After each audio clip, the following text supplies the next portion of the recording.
they'll trickle in. They'll trickle in. Glad to see a lot of you back. What, Jennifer?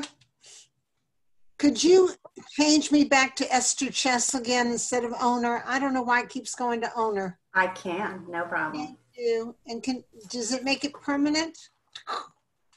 Maybe not, I don't know. Thank you. But I'm happy to do it every time, don't worry. Oh dear, thank you. Mute now.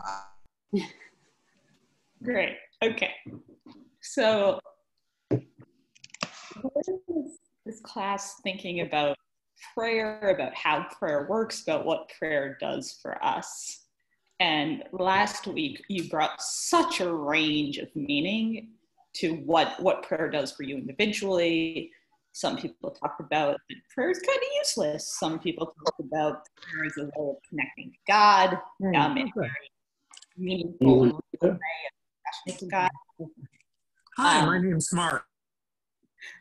Hey, Mark.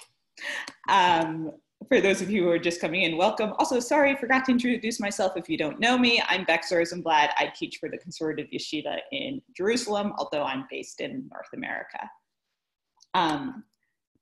What we read last week was Lamentations 2, and it was a hard, deep prayer, a form of prayer we're less familiar with, a form of prayer where we're confronting God, where we're ascribing to God everything that's wrong and saying, how do I get out of this? What do I do to get out of this? We saw that also a dialogue between the speaker and Jerusalem as they formed a community to address their issues, to address God. What we'll be doing this week is sort of doubling down on lament as a form of prayer. We'll be reading the most poignant, the most sad lament in the entire Bible. Before I take us there, because it's gonna affect you, Psalm 88. Before I take us there, I just want to make sure we have a way to get back out once we get into that emotional space.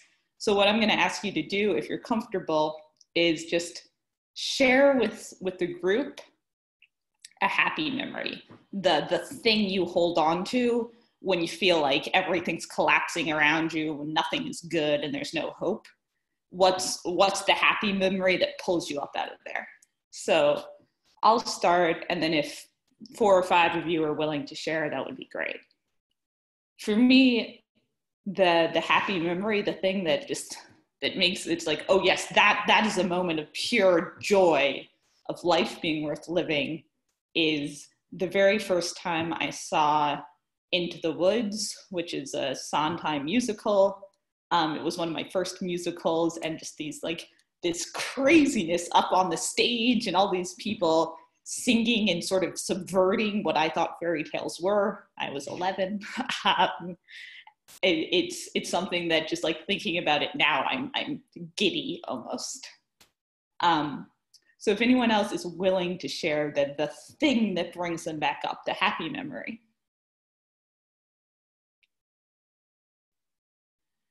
Mark, you look like you're willing to share. Would you unmute yourself so we can hear you?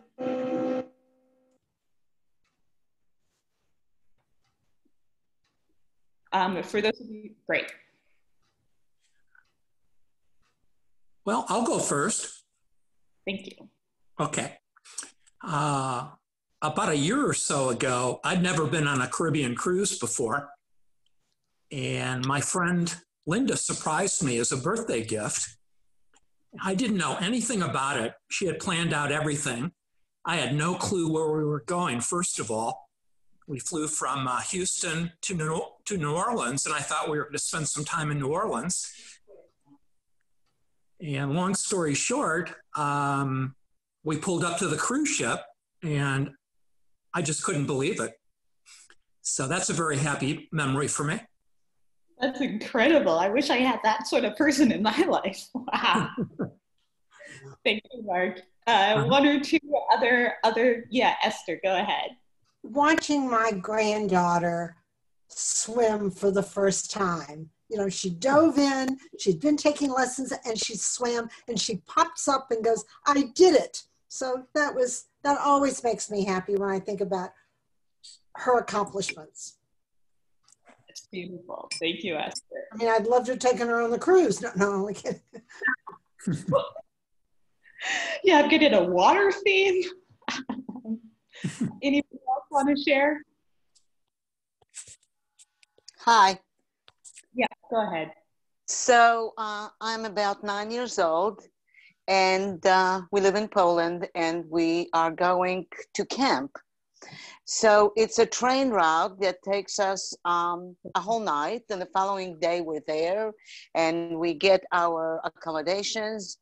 And the following morning we go to the beach, and I've never seen the sea before.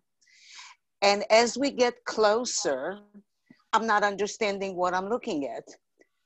I'm looking at it, and there's this water, and it never stops.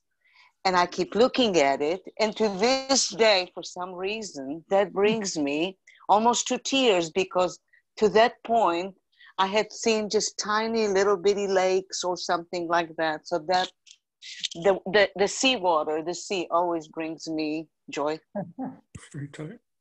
Wow, Rochelle, thank you for sharing. That's, yeah. Daniel. Very interesting question. And as I'm sitting here thinking, all of the events that are special to me are around things like childbirth, marriage, perhaps vacations, trips to unusual places. What I think is missing from my praying, is that same sense of radical amazement from more mundane things. If you can really, really try, you can get an enormous amount of satisfaction and pleasure from, I guess a trite example is a sunset. Okay? But perhaps that's what I'm looking at for in my older age, to get out of prayer, is a radical amazement from mundane things, and it doesn't have to be watching my first child being. That's great. Yeah, and I feel like often people try to use those happy memories, those anchors, those swimming or watching someone swim for the first time, or a cruise or whatever, as an anchor that allows them to get to a space where they can say, I can wiggle my fingers, and that is the happiest moment. And that is what being alive is being here in my own body and breathing. I love that, Daniel. Thank you for taking us there. Do we have one last person who wants to share?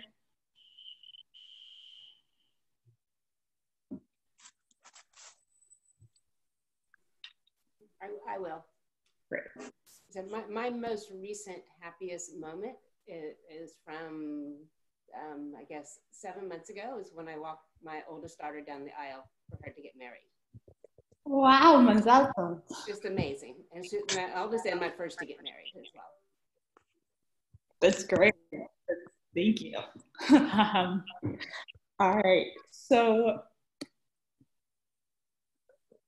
I want us to just take a moment, and as Daniel suggested, I want us to feel those happy moments, because I'm going to take us to a place of real deep misery. And I don't want to leave you guys there. So we've got to be able to get back to these happy times, these happy moments on the other side of the class. So I'm going to give us like 30 seconds to center yourself in that happy memory, to anchor yourself. So in another 45 minutes, we can pull ourselves back up. Wow.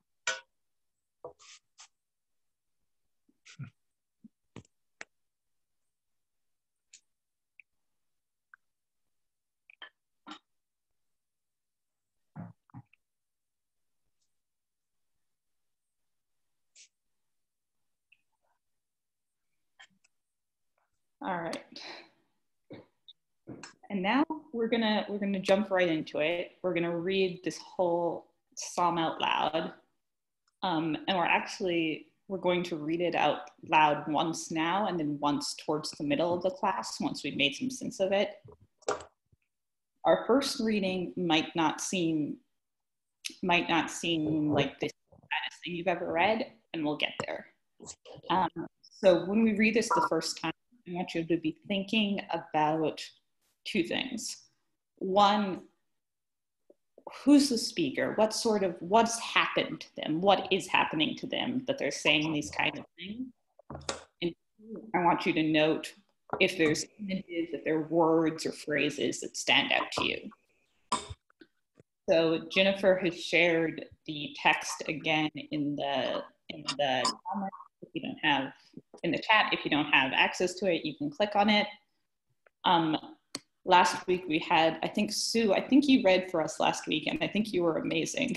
If you'd be willing to read for us again, that would be great. Thank you for this. Okay, Psalm 88. A psalm for the sons of Korach, for the chief musician, set to the tune of Machalat Lanot, a contemplation for Heman the Ezrahite. God, Elohim of my salvation, day and night I have cried out before you. Let my prayer come before you. Turn your ear to my entreaty, for my soul is full of evils and my life has reached the underworld. I am reckoned with those who go down to the pit. I am like a man with no strength, among the dead, free like the slain, lying in graves whom you no longer remember, and they are cut off from your hand. You have put me in the lowest pit, in darkness, in the depths. Upon me lies your wrath, and with all your breakers you have afflicted me. Selah. You have distanced those I know from me. You have put me as loathsome to me. I am shut up and cannot go out. My eye wastes away from my affliction. I have called out to you, God, daily. I have stretched out my hands to you. Will you work wonders for the dead? If the spirits get up, will they praise you? Selah. Will your kindness be recounted in the grave? Will your faithfulness in destruction? Will your wonders be known in the dark and your righteousness in the land of oblivion? But I to you, God, I cry out, and in the morning my prayer confronts you. Why, God, do you reject my soul? Do you hide your face from me? Afflicted am I and dying since my youth. I have borne your dread, and I am terrified. Upon me has your wrath passed, your terrors put an end to me. They surround me like water all the day. They enclosed me together. You have distanced from me, loved one and friend, from those I know, darkness. Thank you. Wow. We are so lucky to have you as a reader. All right, so that first read through, a lot of images, a lot of crying out to God going on, sitting in a pit, and sort of a progression from the beginning of the poem, of the psalm, to the end of the psalm. Before we trace that progression, just answering that first question, initial thoughts, and we'll keep coming back to this. Who does it seem is speaking? What sort of person is speaking? What might bring this person to speak?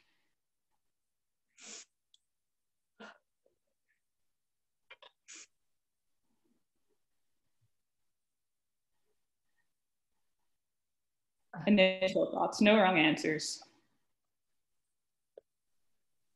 To me, the speaker is very depressed and lonely and angry and at his wit's end and barely holding on by his fingernails to life. Great, yeah. This very much reads like depression. This feels like someone who's got nowhere to turn. Like you're suggesting almost suicidal there, right? I'm wondering if he's not, I think it's a man, and I'm wondering if he's not physically imprisoned. I mean, he is actually in solitary confinement. Yeah, so rather than reading these images as just metaphorical, here's someone who's literally in a pit, that perhaps this is a guy who is indeed jailed and feels abandoned by God. All right. So we've got the depression reading. He's not getting any visitors in jail. His friends are not. It's like not only has he been jailed, but it's isolated. That's the word I'm looking for. He's very, very isolated. Great. Yes. Wonderful. So we've got depression reading. We've got literally in jail reading.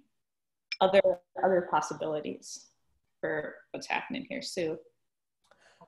I wondered if it wasn't sort of paralleling the life of Joseph when Joseph was thrown into the pit, because he wasn't there.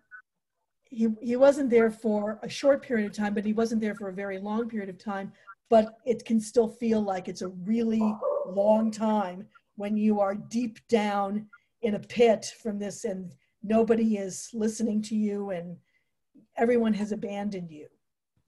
I like that interpretation a lot. That's an amazing parallel with the Joseph story. That's exactly, he would talk like this if it was Joseph.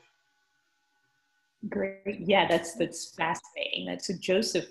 He gets put in a literal pit, and then he gets put in these deep places in jail a number of times.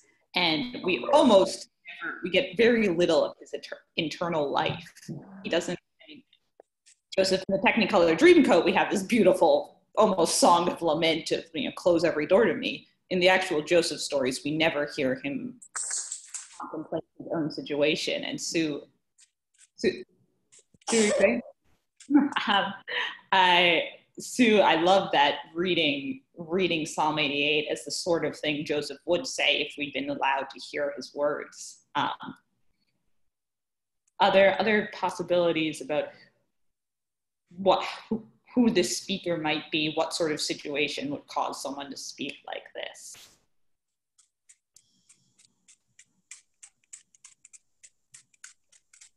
One of the things that strikes me about this is that this person has had a long-term commitment to God. I mean, this has been going on for a long time. He talks about having it in his youth, being in a state of dread since he was a young person. So this is a person that's not just an immediate thing. This is his life over a long period of time. It's very dismal. Great. Yeah.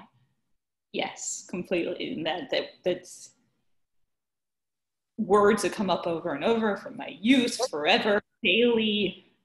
This is something that keeps happening and I'm still in this state. So whether it's depression, whether it's him being suicidal, whether it's him being in jail, either this has been happening forever, or to the speaker, it feels as if this has been happening forever.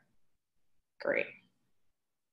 I'm going to bring one other possibility that people often mention, and it seems like you all must be a healthy, happy crew for not having mentioned it, which is wonderful.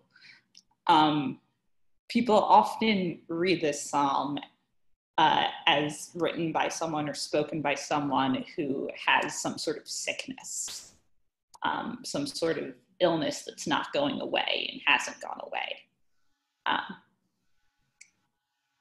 I have worked a little bit with addicts, and the sense of utter hopelessness when they've reached their bottom is expressed in much the same way. Illness being an addictive illness. Great, yeah. And that term, reaching the bottom, I feel like that term probably comes from this psalm. All right, so we're holding possibilities for reading: depression with like subcategory suicidal, guy in jail, subcategory Joseph, and illness of some sort. And then, as I'm sorry, I don't know your name, Mr. Deborah's iPad pointed out.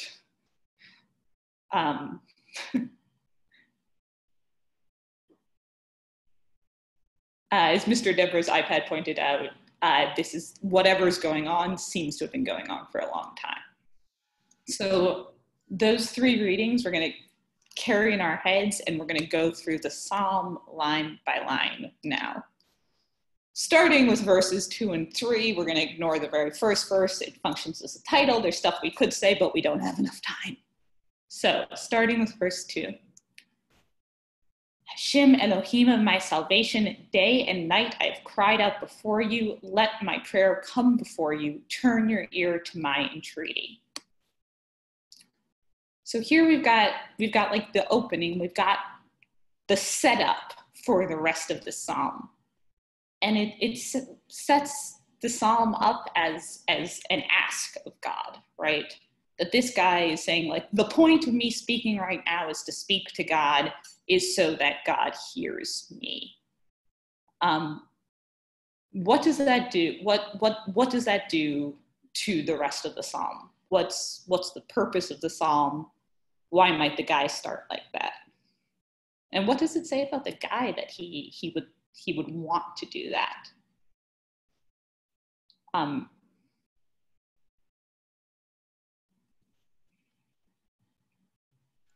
tell you the truth, I read it as like a formulaic, dear so-and-so. No, I mean, seriously, I thought that was the way they wrote back then, was that they would say something nice about the person that they were talking to. Am I wrong about that? You're right-ish. It's definitely a formula, but if you have 12 formulas and you're choosing this one, we can make sense of why this one, especially when we remember back last week to Lamentations 2, the way we started out is, God, you have afflicted me. God, you've done this. God, you've chased me. God, you've hurt me in all of these ways.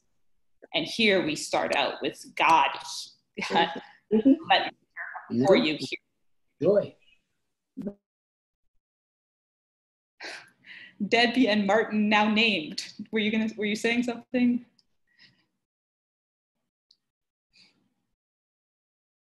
No, okay. We were discussing the word rina, which we've heard differently in different contexts, but it seems to me at the very least that this person believes that if God would turn God's ear, God is there, and if God will turn God's ear, God will hear. So that there is a God out there who potentially will listen. Right. It's like a little bit doubtful, but it's sort of sending it out there. But apparently it's not, right? It could happen, but he's very despondent about whether that actually will happen, because God has turned his back on him, and we hear that, yeah. Not answering. God's not answering. Great. Yeah, that we have this like, as Martin, as you pointed out before, we have this idea that this is happening over and over again, and this happened for a long time. In verse 2 and 3, it's subtle. In verse 3, let my prayer come before you, turn your ear to my entreaty, as Daniel pointed out, sounds formulaic, and it sounds pretty positive. It sounds like, hey, God, I'm asking you for something. If you listen, everything will be great. I ask, you give, everybody lives happily ever after. But Martin, as you're pointing out, reading up in verse 2, we have day and night I have cried out before you. So it's not entirely formulaic. This has been going on forever. For night after night, day after day, I've been praying and you haven't answered. Maybe this time you'll turn your ear to me. So it's also interesting because you can sort of skip from verse 3 to verse 14. Great. And get all the other stuff out of the way from this, and just look at it as a constant, it's like it's a rant about all the terrible things that are going on with me from this, and I've unburdened myself from this from verse 4 to 13 through 13, and then in 14 it's like, hey, I pray to you and you're not listening from this, and here I've just poured out my heart also. So great. Yeah, so structurally we start out with this entreaty, and we end with, in some ways, the same idea of entreaty, but a much more despondent one. And the way we get from the like positive entreaty to the despondent entreaty is all this stuff that's happening from verses 4 to 13, where the speaker is describing his own situation. Cool. Just one thing, Daniel, you pointed out that the speaker feels to you like a he. It's very easy to read all the Psalms as a he. There's legitimate reasons for doing so. I am likely going to keep calling the speaker a he, but unlike what we saw in Lamentations 2, where the speaker was almost definitely a he because Jerusalem was a she and they were in dialogue and they spoke in different ways, here it is completely fair to read the speaker as a woman and to interpret this as a woman speaking. And I don't want to crush our ability to relate to the speaker because we're gendering him or her. Nonetheless, I'm going to gender him, so sorry about that. All right. Great. We're going to keep moving on to verses 4, 5, and 6. For my soul is full of evils, and my life has reached Sheol. I am reckoned with those who go down to the pit. I am like a man with no strength, among the dead, free, like the slain lying in graves, whom you no longer remember, and they are cut off from your hand. All right. So we're seeing all this downward motion. We're seeing all these lowest places. What strikes you? What stands out about the imagery here? How do we make sense of the imagery in verses 4 through 6?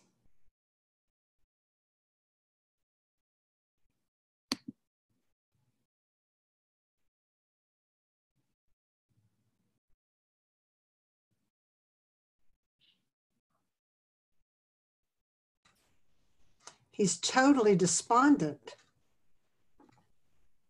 Yeah. In the depths of the pit. I mean, it's kind of great. Totally he doesn't know where to go. Yeah, he just doesn't know where to go at this point. Great. So with no strength. Great. Okay. So in a pit of despair, unable to get out. Debbie. It's like he's dead. He's condemned. He lying among the dead. He is as those who have gone down to death.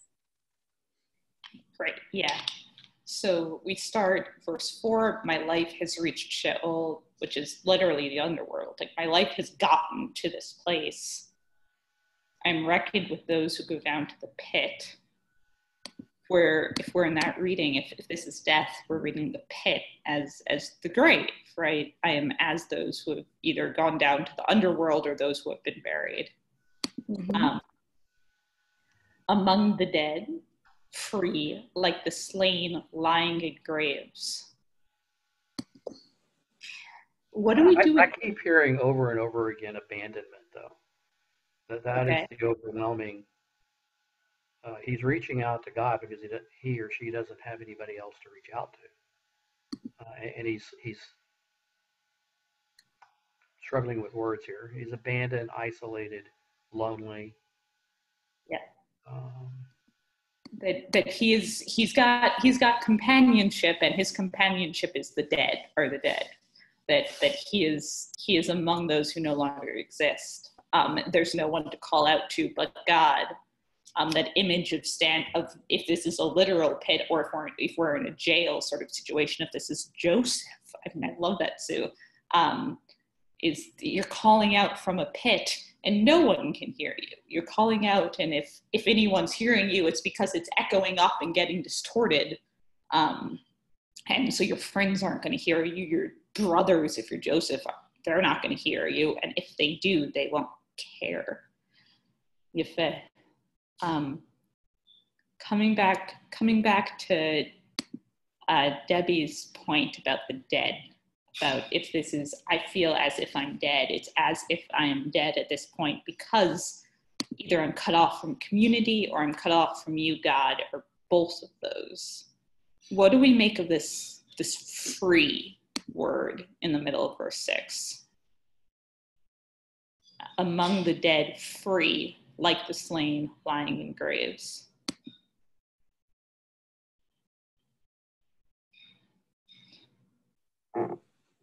Debbie. No connections, disconnected from everything, just like floating, nothing to hold on to. Great, great. Whom even God has forgotten and no longer remembers. That's the next line. Yeah. And that coming back to the idea that we talked about a little bit last week, the idea of covenant, right? That we are bound to God and God is bound to us. And if what in Lamentations 2 we were trying to do was hold God to his end of the covenant, now it's as if we've been released from any covenant, any sort of relationship with God. That there's nothing holding us and there's nothing holding him. We're totally free. And that situation is being compared to death.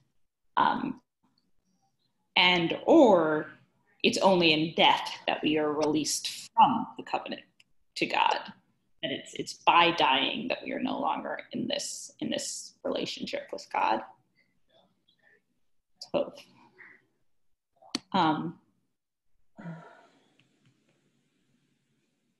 We're going to keep going. Verse 7. You've put me in the lowest pit, in darkness, in the depths. Upon me lies your wrath, and with all your breakers you have afflicted me. Selah. You have distanced those I know from me. You've put me as loathsome to them. I am shut up and cannot go out. What does Selah mean? Nobody knows. Is Selah? Why is everybody laughing? Nobody knows what Selah means. Did you just say nobody knows what Selah means, right? Is it almost like an expletive? Oh, no. Often interpreted as some sort of praise or perhaps some sort of praise. Saying like this is the point where you stop and take a pause.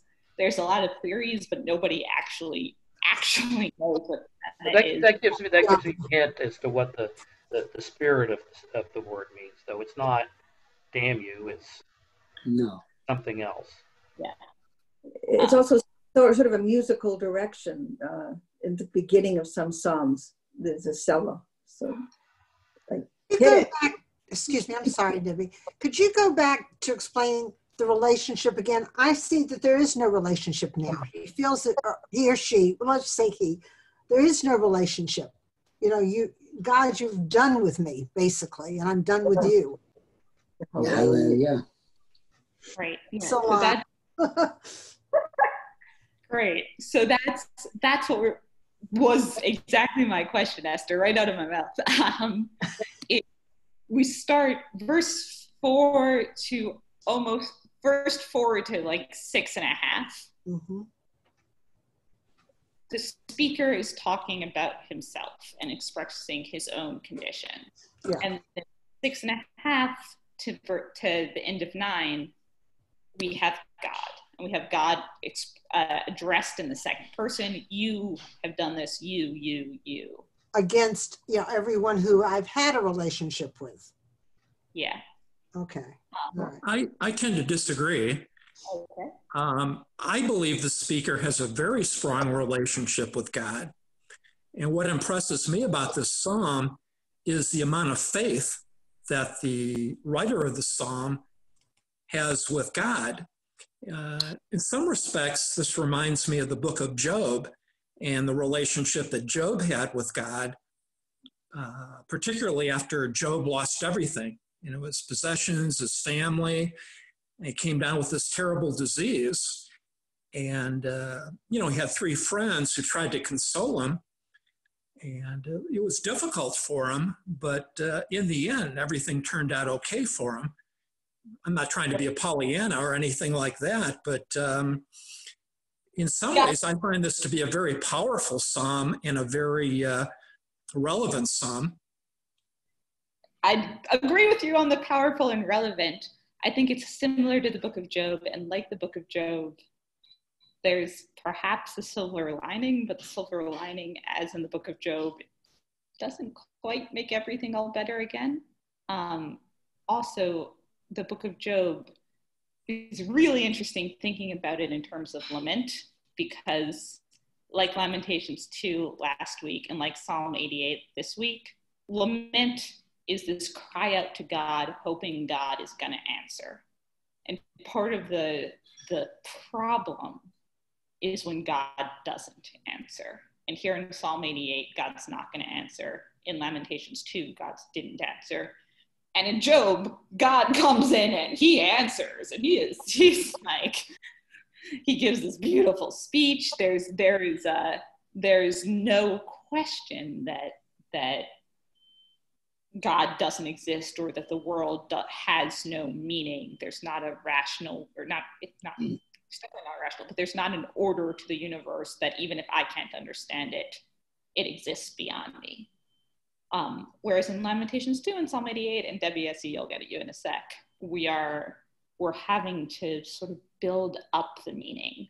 We're having to make order of the universe, make something that makes sense in a world where we're calling out to God and God's not calling back to us. Debbie. Oh, there's a feeling of pressure here, being pressed down. Upon me lies your wrath, and then the samchas, it's like covered like a blanket. And then not only that, but there's water, right? And then there's the loathsomeness. And I feel a little identification with being shut up and not being able to go out. But in any case, there's a feeling of being pressed down into isolation and darkness. Great. Yeah. So we've got this progression from verse 4 to verse 9, where we started out with the guy just describing his situation. And then once halfway through verse 6, he ascribes his situation to God.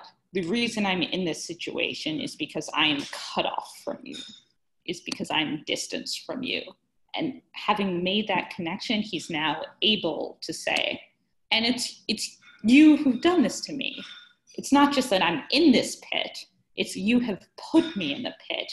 Your wrath is on me, you've distanced me, you've made me loathsome, you did this. And then we get to this line, Debbie, which I feel like should be the slogan of the past couple of months, right? You have distanced those I know from me. I am shut up and cannot go out. Here we are. Hi, Zoom. How are you doing? I think, especially though, I was teaching this class, a version of this class last week. I was teaching this psalm last week, and there's someone who had COVID on the psalm in the class. And it was really interesting because when I just read that verse 9, I skipped the middle. I skipped, you have put me as loathsome to those who know me. And from the point of view of the person who has COVID, no, that's the important bit. That is the thing that makes us in this situation now. It's you have distanced those I know from me because I have COVID and I am loathsome to those who know me. I am shut up and cannot go out. I am going to say this. Yes, please. Somebody said something about being pressed down onto the concrete by someone's. They didn't say this, but what I heard was the experience of how someone might feel if they were pressed down to the concrete, and how abandoned they might feel, and how sad, or I can imagine this written by someone who was in that position. That's what it reminded me of. Yes. Very much so. Thank you. All right. Other last, or just one more thing, Debbie, about you're bringing up the water here. And there's a couple words that I didn't translate with explicit water imagery that have water connotations. And it's a motif that's sort of sneaking into the psalm, where there's words that have associations with water that are often used in water contexts. And what we'll see as we go through is it's as if the water is trickling into the psalm, as if we're stuck at the bottom of a pit and the water is slowly starting to come in upon us. All right, we're gonna move on to verses 10 to 13. I waste away from my affliction. I have called out to you, Hashem, daily. I have stretched out my hands to you. Will you work wonders for the dead? If the spirits get up, will they praise you? Selah. Will your kindness be recounted in the grave, your faithfulness, instruction? Will your wonders be known in the dark, and your righteousness in the land of oblivion? All right. So we're posing questions to God here. We've moved from my description of my own situation to me saying, God, you did this to me posing these questions of God.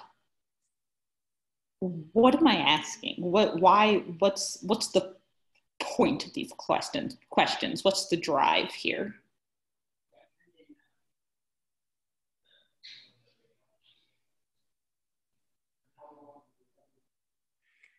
Well, he's asking some very deep theological questions here, first of all.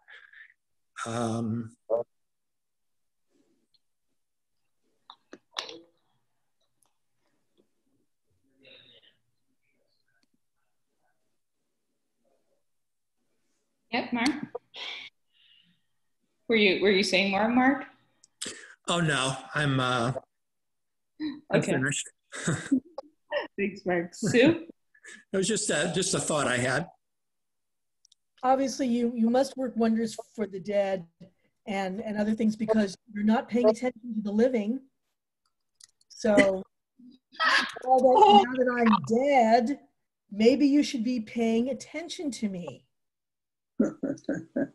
Well, if you let me die from this despair and I go away, then There won't be anybody to help because you don't help the dead people. Right? There'll be nobody left to praise God if you let us all die in our despair. Great. Yeah. So Sue, I've never heard that interpretation. I love that. That's very funny. You're not helping the live, so you must be somewhere. Maybe you're helping the dead. You're looking at somebody. Okay. Martin, that is it. Yeah, that's great. The idea that We're so if you let everybody die, no one will be left to praise you. And that works really well when we think about what this person's doing when they're speaking to God. That this is somebody who, from the sounds of it, every day has woken up and prayed to God. They've woken up and they've praised God, they've prayed, they've tried to be in conversation with God. And they're sinking and they're sinking and they're sinking towards death. And they're pointing out, like, God, if you let me die, I can't do this thing I'm doing anymore. And what that does is it allows us to know that this person thinks that what they're doing still has meaning. That what they're doing, they're being in conversation with God, isn't just for their own sakes, it's also for God's sake. That God needs me to be doing this. Which sort of, if we're thinking about this as a depressed or even suicidal person, it gives meaning back to their lives to be doing this thing that God needs them, or that they think God needs them to be doing. Daniel. There's questions here. Do you read them as rhetorical questions? The guy's talking to himself almost, or is he actually looking for God to answer these questions? Great. Yeah, so the way I read it is he's making space for God to respond, but they are rhetorical questions. He doesn't act, the clear answer is you won't work wonders for the dead, the spirits won't praise you, your kindness is not recounted in destruction, and your righteousness is not known in the land of oblivion. Like, once you're dead, you're dead. And I, the speaker, am pointing out to you, God, that unless you change the course of your behavior, I'm going to end up dead and unable to continue to praise you. Of course, it's possible to read these as real questions. What happens if you do? No, I like the way you put it. I read it as almost sarcasm. No, Yeah. I mean, like, will you? Yeah, right, you will. I mean, I don't know how the tone would be sarcastic. Yeah, almost exasperated even. Like, I've been praying to you every day, and still here I am going towards death. Are you going to answer me, God? Huh? Here I am. Well, I'm sure in the course of your studies, you were taught quite a bit about faith and trust. Kind of reminds me of, I heard this or read this a long time ago. Let's say, God forbid, you're in a canoe in the middle of a lake, and the canoe springs a leak, and the canoe stays afloat, and it's about a few yards away from you. And, you know, there's still something to hang on to. You still have faith in God that he'll do something, or, you know, you hope he does. But also there's a scenario where the canoe sinks to the bottom of the lake and you don't have anything to hold on to. I mean, you don't have the boat, you don't have a tree limb. Is that what true faith or trust in God is all about? That there's nothing you can do. You know, God forbid that scenario never happens to us. But you look around and there's nothing that you can hang on to. I sort of feel that's the way that the writer is of this song. He just doesn't have anything to hold on to anymore except his relationship with God. Mark, that's great. I love that image. Thank you. And I think if I can steal your image for a second, I think the situation many of us find ourselves in as 21st century people is we're in the lake holding on to a drowning canoe or a sinking canoe. That's our conception of God, hoping that God will, wake up and save us, and considering whether we should let go of the canoe and be alone in that lake trying to swim to a distant shore, whether in this seemingly meaningless world we are better off without our tradition, without our God who has failed us and God who has made us who we are over and over again. Thank you, Mark. Powerful, powerful metaphor. Thank you.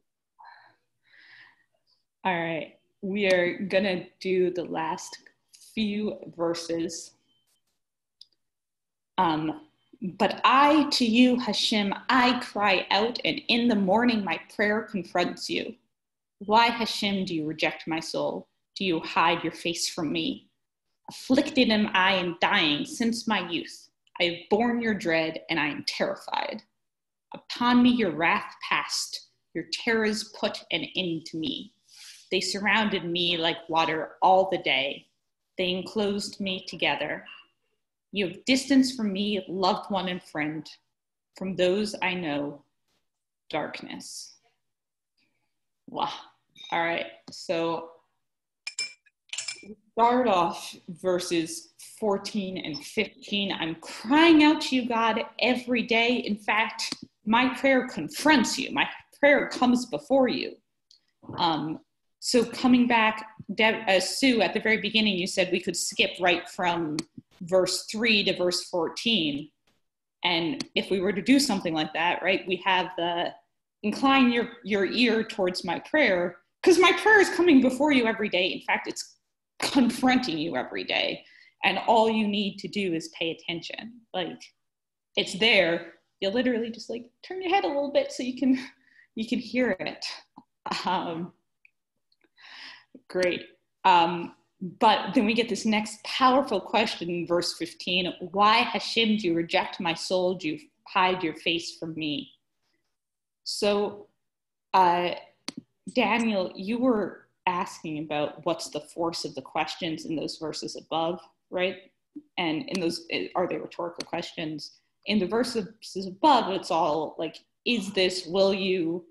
In Hebrew, the questions all start with hey Hashem, the interrogative hey, the questioning, the marker that says at the end of the sentence, put a question mark. Whereas here, we start out with why. We start out with an actual question word. What do you make of this question? This, why do you hide your face from me? Why do you reject me? Real question, what's he hoping? What's he trying to do here? I may be reading too much into this, but I'm picking up on your commenting that this is all about being in the 21st century and humanity in general. God hides his face from everyone. It's not just this writer, but he's taking it very personally. Could he be speaking for a whole generation? Kind of like the Howl, you know? What's his name? Come on, Debbie. Ginsburg. Allen Ginsburg. Yeah. Great. It's like the Howl. Great. Yes. So that's, Daniel, thank you for bringing that up. That this I song, knew Debbie would know the answer. Probably other people did too, but I knew Debbie would. this psalm, Psalm 88, is actually one of the psalms that is referenced the most, used the most in post-Shoah theology. It's used by all sorts of especially by Franz Rosenzweig, but also all sorts of other theologians to make sense of the world after the Holocaust, to be that voice saying, we've been in the lowest of the lowest. We called out to you every day. Why did you hide your face? Why did you not answer us? And especially, I mean, that's even cheating a little bit, because I just changed the language. It's why did you not answer me? It's at this point, we're not even a community anymore. We are individuals sitting there in our individual suffering, if you will, asking why we are so distant from God and why God is letting this happen while we're sitting here sinking, drowning in a pit.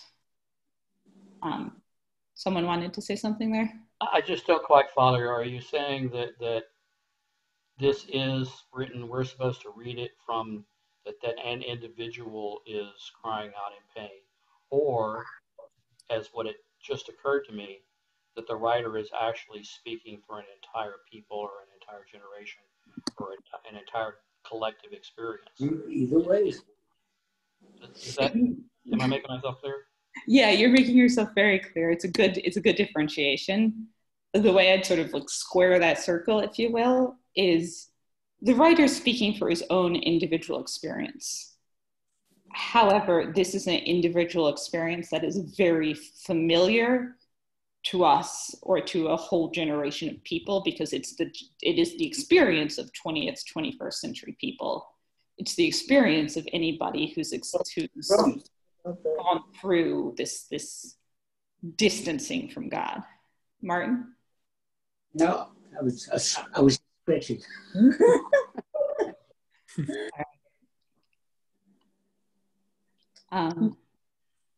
Sue, you're muted. It looks like you were talking there, but you're muted.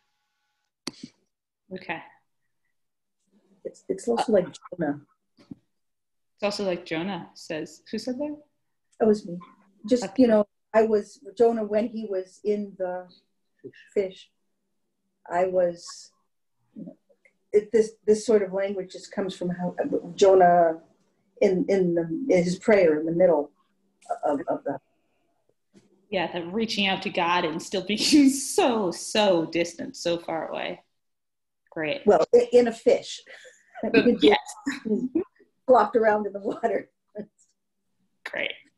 So then we have afflicted am I and dying since my youth, which is, I mean, this either reading this as illness or like show of theology or depression, suicidal.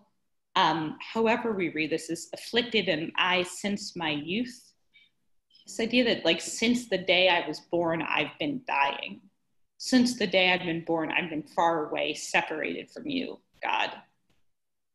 And I've been trying, like ever since I could get words out of my mouth, I've been trying to get back to you. I've been trying to be with you, God. And yet from the day, from my youth, before I could have done anything wrong, I've been suffering. Well, also the me Noah reminds me of God looked upon the people in the generation of Noah, right? And said they're evil, from their youth. Oh, so wow. Yeah. Their essential quality Great. is one of, in this case, being afflicted. Great. That's Noah, yeah. And Rashi also looks at that word, and rather than reading it as the normal Na'ar youth, he reads it as strangle, which is an alternative meaning of those three letters. So it's afflicted an eye from strangling, from being strangled, which works well with this image where we've gotten closer and closer to literally drowning in a pit. Mm-hmm. All right. So we've started with this, hear my prayer, God. We've gotten to this. We went through, you've done this to me. We've, in verses 10 through 13, we've had these rhetorical questions of how is this going to work if I'm dead? How can I praise you if I'm dead? And then in verses 14 through 18, we've really sunk into this bottom of the pit. We've been abandoned by God. God has forced our friends to also abandon us. And we end with the word darkness. We end alone, far from everybody, far from God, in total and complete utter darkness. That if we've been crying out to God to hear us, we don't get there. We end in some ways with death, which is why I wanted you, I hate ending on that. And that's why I just want to bring you guys back to that thing you had in your heads at the very beginning of this class. I'm going back to Stephen Sondheim's Into the Woods. Rochelle, you go back to swimming. Get back on your cruise ships. It's having those anchors allows us to pull ourselves out of this pit. But on the other hand, this pit, this idea that this is Jewish, this is a way of understanding our relationship with God and a way of reaching out and knowing that we can reach out even as we feel abandoned always. Especially Mark with your metaphor with the canoe is incredibly powerful to me. Next week, we'll be reading a penitential prayer. It will sound nothing like this. It'll sound a lot more like a normal prayer, and we'll make sense of how that works for us. So before Bex goes, it sounds like Debbie. Debbie has something to say, and then after that, I want to make a quick plug for Bex to talk about something happening at the CY. So Debbie, take it away. Okay. No, what I feel like is someone felt this way and survived to write about it. And through writing communicated with the rest of us. So it gives us a sense of unity, of comfort, just that other people have also suffered. And there's a companionship there. Yeah, wonderful that even as we're separated from all our friends and loved ones, we know all of our friends and loved ones have also stood at the bottom of this pit, and they know what we're going through. Yep, Beth. Thank you. Bex, really quick, would you like to talk about kites, babait, at the conservative yeshiva? Sarah, thank you for reminding me. Thank you so much. I am going to mention it, but it's a tease. We are offering a summer program at CY, and we would have loved to have you, but we have just completed registration. Our numbers are totally full. We've exceeded all expectations because it turns out people like us when we teach. So Nice. I'll be in Next touch year. with next year, and we might be doing a second program later this summer where you can come learn classes like this with me. We also have an Ulpan, and we're also offering intensive Talmud classes. I'll be in touch if we open a second session. Thank you, Sarah, for reminding me. Awesome. Yeah. Great. So thank you, everybody, and Bex is happy to see you next week. Have a good week. You too. You too. Great Thank job, you so Bex. much. That's your Really co-op. good job. Thank you very much. Thank you. Thank you. Thank Be you. well. Bye, everybody.